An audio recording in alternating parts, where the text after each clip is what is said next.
Excellencies, honorable guests, ladies and gentlemen, I'm truly delighted to join you all here today to celebrate Africa Day. Our relationship, our connect, our empathy is truly special. Many of you would be aware of the deeply held view in this country that our independence would not be complete until Africa secured hers. Today, that logic extends to development, to prosperity, and to progress as well. When we speak of food, health, and energy security, it is not just a concern about our national prospects. It is equally about the challenges that Africa faces and the solutions that could emerge from international partnerships. The COVID experience was deeply scarring for all of us, but most of all for Africa. The vaccine apartheid was accentuated by travel restrictions and followed by financial decisions which hurt the continent very deeply. Assessing the dismal state of progress on realizing SDGs, the picture is most difficult when it comes to Africa. So these are indeed difficult times and challenging circumstances, but all the more reason for India and Africa to stand together firm and fast. I am sometimes asked the question about the Global South, of which we, India and Africa, are two key segments. My reply has always been that those who raise queries about the Global South will never understand it, and those who get it will never raise questions. So, Excellencies, ladies and gentlemen, let me underline that today is an occasion for us to express our solidarity, our friendship, our partnership with Africa. India has always been and will always be with Africa.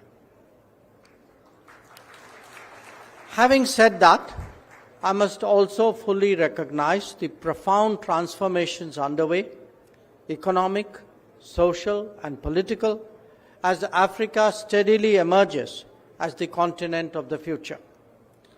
We have the fullest confidence that the nations of Africa will overcome every obstacle and realize their destiny. As they do so, it is imperative that along with their freedom, they are also given their due and rightful place in international platforms.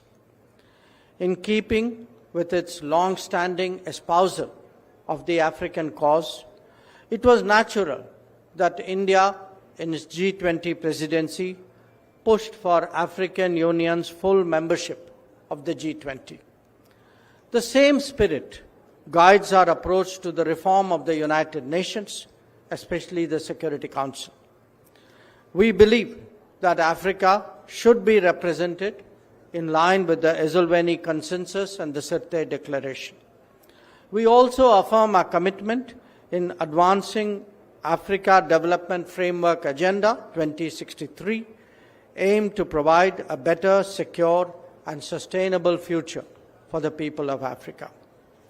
Friends, our engagement has been guided by the 10 principles enunciated by Prime Minister Modi, which reaffirm that Africa's goals and agenda are India's priority. Unlike extractive models of engagement, India believes in an inclusive, demand-driven development cooperation by way of building local capacity and creating local opportunities, ensuring that African countries not only benefit from investments, but also develop self-sustaining growth ecosystems.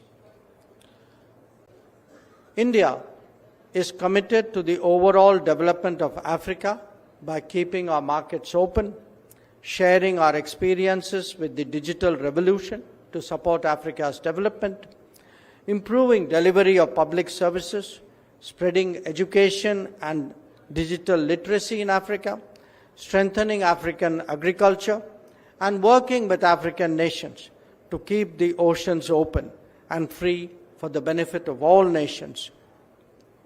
Demonstrating our commitment to Africa, we have expanded our diplomatic footprint in recent years with the opening of 17 new diplomatic missions, bringing the total number of Indian missions in the continent to 46. Friends, in the spirit of Vasudhaiva Kutumbakam, the world is a family, India has placed development cooperation and capacity building programs at the core of its partnership. India has also been in the forefront of offering training to African candidates under its flagship iTech program. Over 37,000 Africans have been trained in India under the iTech and ICCR scholarships in the last 10 years. The Indian Institute of Technology in Zanzibar, Tanzania, the National Forensic Science University in Uganda, the Entrepreneurship Development Center in Rwanda, and various centers of information technology in several countries testified to our commitment to advancing education in African countries. India also remains steadfast in its commitment to develop Africa's connectivity and infrastructure. Spread over 200 projects across the continent in areas spanning railways, power generation, and agriculture, as well as water supply, our initiatives aim to develop self-sustaining growth in Africa. In the last decade, we have extended more than 700 million grant assistance to African countries, which include cancer therapy machines like Babatron, medical equipment and medicines, including during the COVID through our Vaccine Maitri program, ambulances and indigenously made low-cost artificial limbs called Jaipur Foot, and which have actually benefited more than 13,000 patients in 21 African countries, as well as food grains to combat drought-like situations. Excellencies, distinguished guests, today India is Africa's fourth largest trading partner, with bilateral trade of nearly $100 billion. Indian companies have made substantial investments, nearly $75 billion, across the continent in areas from pharmaceuticals, IT, automobiles, banking, and mining. India looks forward to the possibilities that Africa's CFTA could open up for a deeper economic integration of Africa with global value chains. We are the first developing country to provide non-reciprocal duty-free access to LDC's least developed countries since 2008 under its duty-free tariff preference scheme. At the same time, our security cooperation is driven by principles of free and open sea lanes of communication, of zero tolerance for terrorism, of peace building in Africa, and of creation of local capacity. India has been strengthening its partnership in multiple vectors. Recent transitions from Sagar to Mahasagar, the launch of IK May 2025, and our growing cooperation in anti-piracy as well as search and rescue and HADR operations. These are all a testament to our global commitment to peace and a stable Indian Ocean region, which is so important for Africa. As I noted earlier, India strongly advocates a greater voice for Africa in global institutions and indeed in global discourse. Driven by the spirit of South-South cooperation, we encourage participation of African nations in the International Solar Alliance, in the Global Biofuel Alliance, in the Coalition for Disaster Resilient Infrastructure, and in the International Big Cat Alliance. As a technology partner, India stands ready to share its own experiences of digital governance and India Stack. Our close collaboration with many African nations has already started yielding results, and the launch of UPI and digital national IDs, enabling digital payments and greater financial inclusion, are proof of this. Space-based technology solutions in weather forecasting, early warning systems, resource management, precision agriculture, these are all examples of how we can collaborate to accelerate realization of sustainable development goals. The success of initiatives like the Gati Shakti National Master Plan and the Bhuvan Geo Portal are also examples of what India and Africa can do between them.